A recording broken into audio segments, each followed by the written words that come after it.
Good evening, viewers, and welcome to this edition of NTV Sports Page. It's Friday, the 7th of February, and I'm Curtis Morton.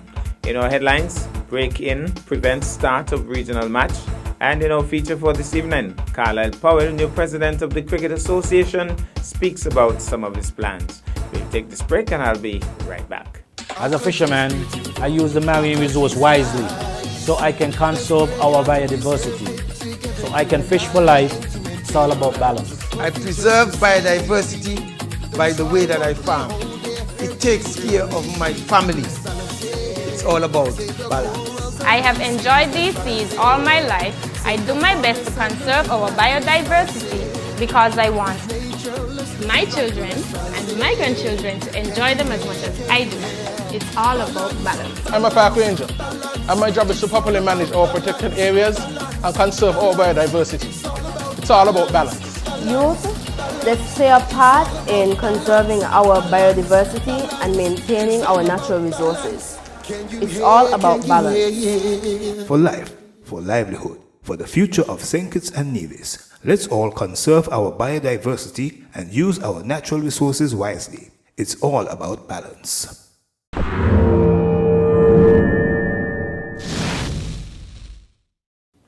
Well, I'm back, and we start with football. After suffering a painful loss in their last encounter, the Hard Times team bounced back to defeat the powerful Stony Grove lineup by a margin of 4-2. This as action continued in the local football league at the Eaterville Park on the evening of Thursday, 6 February. Even so, the Hard Times team almost flew it away. At the halftime whistle, they were already leading by 3-0. However, during the second half, the Stony Grove men started to claw back into the game and scored 2 goals without a whisper from the Hard Times team. However, the Hard Times men managed to hold on to the slender lead by the final whistle. Final score, Hard Times 3, Stony Grove 2, and Coach Curtis Morton Jr. would have been a happy man. Now, the cricket and novel development at Warner Park prevented the scheduled start of the regional game between the Leewards Hurricanes and the Barbados Tridents, scheduled to commence at that venue on Thursday, that was yesterday, February 6. Up to 10 a.m., the stumps were still not in place, and the Leewards team alone was seen warming up on the outfield. It was later learned that some person or persons had broken into the visitors' dressing room in the Players' Pavilion overnight and removed certain items of clothing, which included shirts, trousers, and socks for the Barbados cricketers. It is understood that the Bajans had secured their gear and clothing at the Players' Pavilion prior to returning to their hotel the previous evening. The matter is being investigated by the police, and the video footage from the security cameras in place is being carefully scrutinized. The match now set to commence today, or should have commenced earlier today, Friday, 7th February. Well, let's go to Warner Park and get some of what we got with no actual cricket action on that day. Well, today's Thursday, the 6th of February, and we're at Warner Park, a bright, sunshiny kind of day.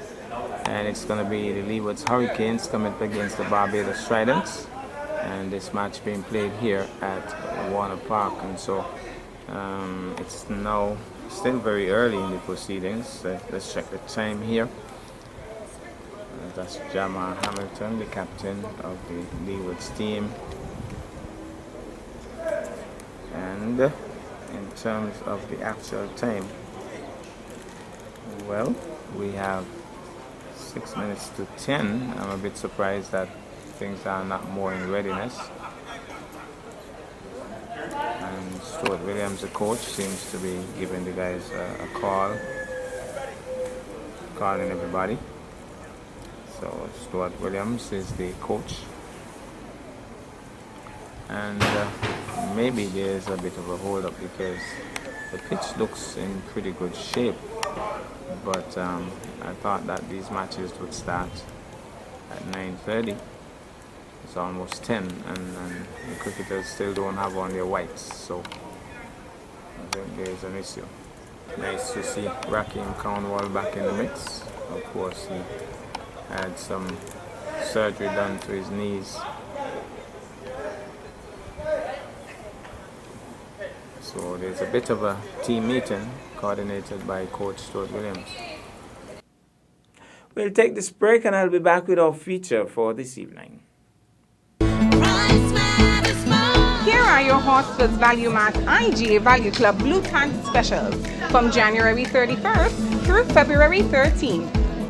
Minute Maid lemonades and punches, just $7.99 each. Kellogg's Nutri-Grain bars, just $10.99. IGA peanut butter, creamy and crunchy, $9.99 each. Tide Times2 liquid detergent and Tide Pods, 20 count, $29.99 each. D8 Fusion and energy drink, $12.99 each. IGA margarine spread, just $14.99. Essential Everyday Deli Sliced Cheeses, 8 ounces, $8.99. Broccoli crowns are just $9.99. IGA or Essential Everyday Instant Oatmeal, $7.99 each. Shop smart, shop Value Mart. Sea listo y haga sus compras a Value Mart.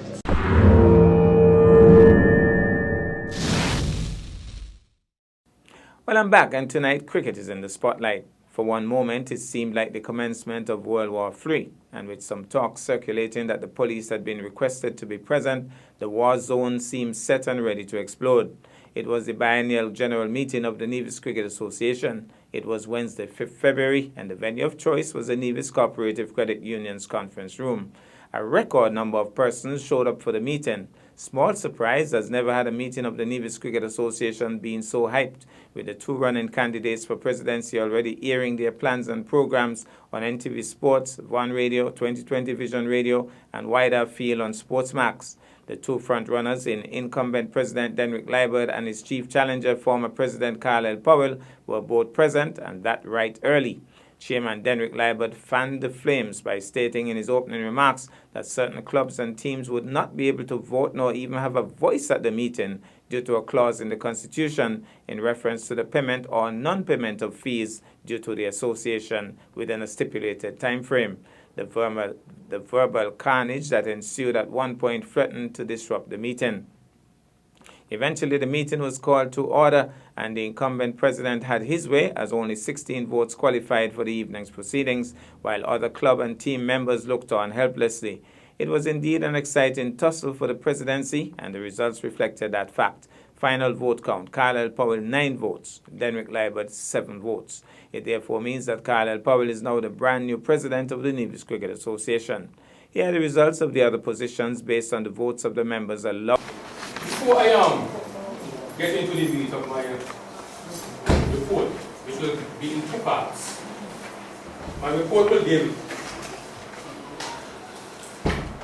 a summation of the years 2018 and 2019, and of course will conclude with what I call the future steps, which will speak to the plans of the NCA. But before I start, I wish to just indicate a few things.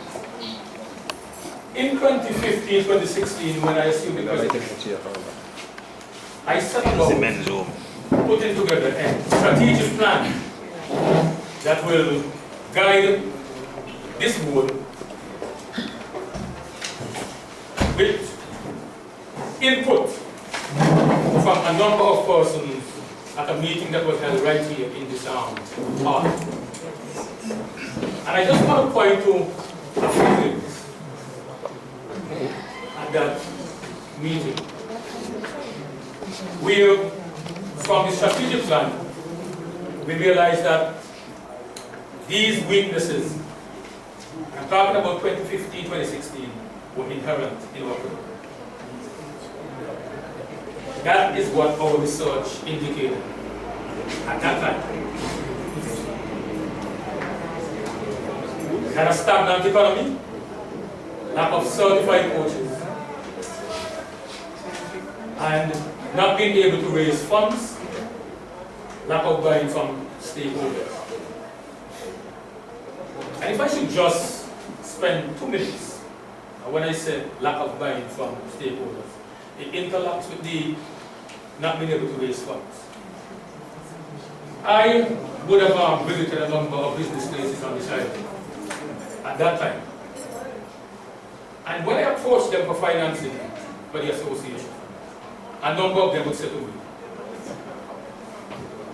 "We're not interested in your cricket association because you have a number of players who are ill-disciplined and the likes like that. And they did not feel that in that environment it warranted their support. So one could only imagine what this association was facing. So it's nothing new. Nothing at all new. When you may hear things such as pathways for under 15, under 17, under 19, these were identified since 2015. This plan was shared with the NIA. The Department of Sports has it on record. That was written in 2018. That 2015, sorry. That plan was to guide the way this association functioned. What we set out to do. We recognize that this was necessary. Clubs, schools, teams, and partners. We recognize that. They were all a part of this cricket ecosystem that needed to work together.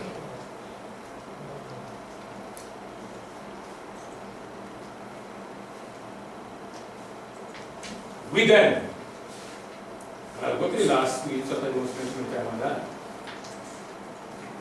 We then made some commitments. And the commitments we made was to have our Nevis senior team be #1 cricket team in Nevis by the end of 2020 or soon. We wanted to present an efficient high-performing cricket program. That should be 2027, yes, no, 2020 or soon. And to have the same effective pathway to guide the development. And of course, we wanted to be compliant with the West Indies Development Plan grassroots receivers. The question is, how well we measure ourselves against these commitments. I have 1, 2, 3, 4, 5, 6, 7, 8, 9, 10, 11, 12, 13, 14, 15, 16. 17. Very good. There's nothing else left in the box. Okay? I'll put them back into the box as I took them out.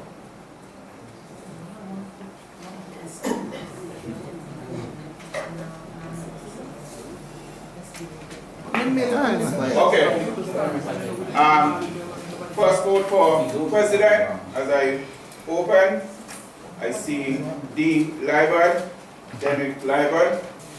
Second paper, I see Carlisle Powell. Third, I see Powell. My fourth paper, I see Carlisle Powell. My fifth paper, I see Carlisle Powell. Other paper, I see Derek Liebert. My other paper, I see Carlisle Powell. Other paper, I see Derek Liebert. Other paper, I see Denwick. My other paper, I see Derek Liebert. My other paper, I see Carlisle Powell. My other paper, I see Denwick. My other paper, I see Liebert. My other paper, I see Carlisle Powell. My other paper, I see Carlisle Powell. Yes. I see Carlisle Powell. My last paper, I see Carl Powell.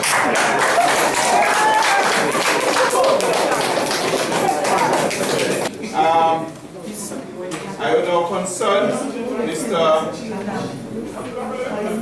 Belly Maynard as the results, as you have it here. I see persons voting for Carl Powell, total of 9, and Democrat total of 7. So, hold on. So for President Carl Powell, getting 9, and then 7. Carl Powell is to be duly elected according to our voting. Thank you very much, Mr. Chairman, for conducting the elections. Everybody, I have a plan which I issue to the clubs. If we don't have one, I'll be happy to make one available to you. One of the first order of business that I will recommend to the new management of the Navy's Cricket Association is that we reinstate all those clubs which were thrown up. We have to get the cricket back, and it must be inclusive. So all the clubs which were marginalized, we will have to bring them back and work with all of those clubs. I expect that during the course of the next couple of days that the material in terms of the letterhead and all those fine things which we will use to communicate will be discussed between the new secretary and the outgoing secretary. The treasury remains the same, so that is no change, and that then and I will have discussions to make sure that I am up to par with what's happening both at the local level and at the Leewards level. And in particular, I want to see the program for the Leewards moving forward. Let me tell you, I intend for us to make recommendations to management which will come to the clubs for a disciplinary committee, for a fundraising committee, and for a cricket committee. All of those, and for the cricket committee, I am recommending that we use strictly cricketers who have represented Nevis for the cricket committee. And of the, I am recommending 5 persons, of which 2 must have played at the international level. So that 2 at the international level, but all of them must be people who have represented Nevis, who we will tell them what we expect to get from them, but it must be plans to help us to guide Nevis cricket going forward. There are several past players who have been in touch with me who want to assist, both locally and regionally. 2 days ago, I had a very interesting, invigorating discussion with Sir Andy Roberts. Every now and again, he comes before us to talk some cricket matters. And I am sure that going forward, we'll be able to use people with his experience, with his skill, to make sure that we get cricket back on track. A former past president, Ronald Powell, did something years ago, which I really loved. When I was president, I didn't even think about it. He had a coaching festival where he brought people from all over the Caribbean to help us. We have to do something like that again. We have to make sure that we get the cricket back on track. We have to make sure that we play cricket. Early o'clock, Jans, we have to send a letter to the Minister of Sports requesting an audience with the Minister of Sport and whichever representative they want us to meet with from the government. One of the requests that we are going to make is that we have an office at the E.T. Willett Park. In the old days we had one. I understand that there is a government department where we used to operate from. Fraser has led some discussions beautifully with a sponsor who has agreed to give us, on the presentation of a letter, 4 computers, 1 tablet, 1 printer, and ink and so on. A camera as well. So that we are starting to get the Cricket Association back as a business. So we will have a functioning office and make sure that we get going that way. It is very early, but I'm thinking that we should meet next week Monday. So that we can, between now and Monday, we'll be able to have discussions internally. And then we'll be able to, on Monday, come up with names for the various committees so that we can get working. And please, the members who have been elected to the Cricket to the association, let us start thinking in terms of whatever changes we have to make to our present constitution. Then I'm going to need a copy of the Leeward's constitution. One of the changes I'm going to recommend here in our constitution, Paul Valley was quite vocal, people get elected, they don't come. I want to recommend to the clubs, people get elected, don't function, we must have a clause where we can get rid of them. If you're not working, be prepared to leave. Clyburn, the former president of the Nevis Cricket Association, your thoughts on the election process and the fact that you didn't make it this time at the helm? Well, it's democracy, Curtis. At the end of the day, I narrowly missed out, but I'm here as the vice president, so if anything happens to Mr. Powell, I'm the one who have to carry the load still. So I'm prepared to work with anybody. Nevis Cricket is what comes first and foremost for me at the end of the day. So, hey, it's a loss, but we move forward. And Nevis Cricket will gain. Nevis Cricket will gain. Nevis Cricket will gain. All right. Yes. Thanks a lot. Well, I never. That's our package for this evening, and indeed for the week. I am Curtis Morton, reminding you that you can watch sports if you're not fit. But to play sports requires fitness, diligence, and sacrifice. Have a good night.